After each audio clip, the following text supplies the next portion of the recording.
This next one, in-person interactions, is using the importer. So let's move over to this one. I've got a custom event here for met at event. And again, we're using that term event in this case in the marketing sense, like a conference or a trade show. So in this example, your sales team may have gone out to a conference or event and they've met a bunch of people, and you just want to record the fact that they met your sales team at that event. So I'm going to walk quickly through how you would set up an import of that data. So if you were going to do this from scratch, you would be creating a new event. I've already got this one existing. So I'm going to hit edit event. Ryan, while we're waiting, can you talk maybe a little bit about when you would use this versus like creating in HubSpot with your sales rep?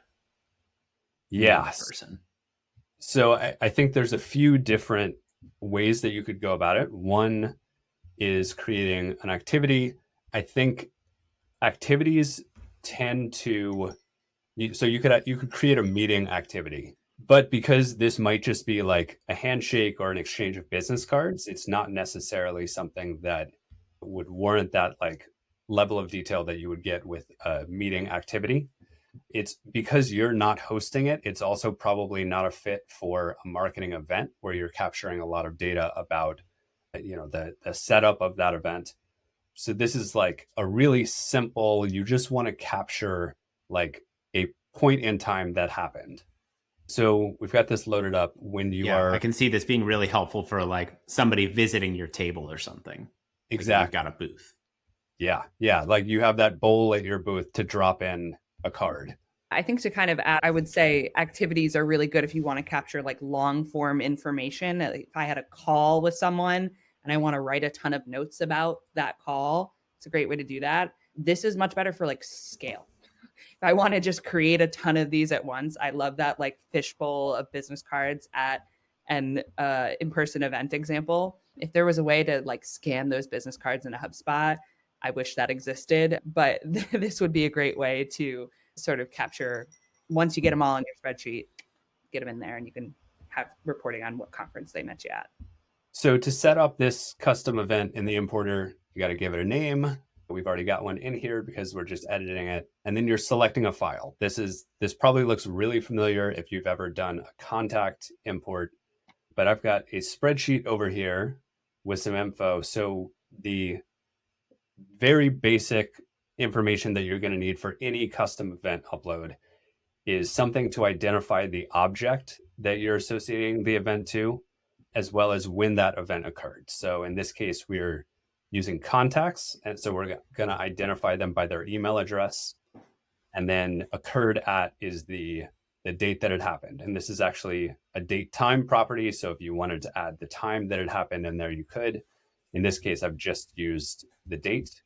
And then we've got a custom event property for event name. So this is the name of the conference that we went to or the event that we met the person at. So if we upload, we find our spreadsheet here and we're going to hit next. So again, this looks very similar to a normal contact upload. The difference here is that you can map these different pieces of data to both contact properties and custom event properties. So there's a drop down right here where you can select either one, and then that's going to change what you see in this secondary drop down, which will be either the list of contact properties or the list of event properties. In this case, email is a contact property. We're mapping it to that email property. Event name is a custom event property.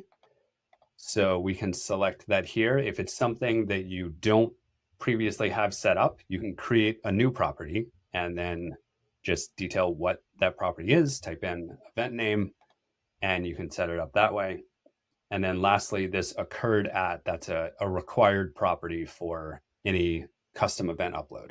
And then just some additional details you need to fill in here, and you hit finish import and it will upload everything. And then you've got your custom events loaded in. So you can see here that we met Paul Jones at the event. You can see what event we met them at.